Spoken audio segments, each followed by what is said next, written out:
2 साल पहले एक अनजान लड़के से फ़ोन पर मेरी दोस्ती हो गई। हमारी बात मैसेज या ऑडियो कॉल पर होती थी। हम दोनों ने कभी एक दूसरे को नहीं देखा था।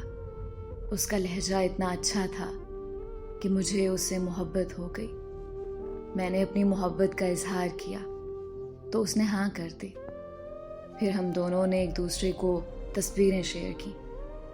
एक दूसरे को देखने के बाद हमारी मोहब्बत में शिद्दत और बढ़ गई। 6 महीने गुजर जाने के बाद मुझे पता चला कि जो तस्वीर उसने मुझे भेजी थी वो उसकी नहीं बल्कि उसके कज़न की थी। मुझे बहुत दुख हुआ। जिस चेहरे को मैं दिल में बसाकर दिन रात प्यार भरी बातें करती थी, वो चेहरा उसका नहीं बल्कि किसी और का था। फिर उसने मुझे अपनी तस्वीर भेजी जो कि मुझे पसंद नहीं आई, तो मैंने उसे बात करना बंद कर दी।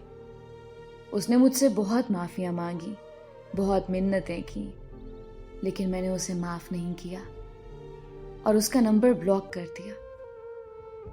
कुछ अरसे के बाद मैं बहुत बीमार हो गई और इलाज के बावजूद मुझे शिफा नहीं मिल रही थी। तो मुझे लगने लगा कि शायद मैंने उस लड़के को माफ़ ना करके उसका दिल दुखाया है, जिसकी सज़ा मुझे अल्लाह दे रहा है। मैंने उसे अनब्लॉक किया और उसे माफ़ी मांगी। उसके माफ़ करने के बाद मैं जल्दी ठीक हो गई। हम फिर से एक दूसरे के साथ दिन रात बातें करने लगे।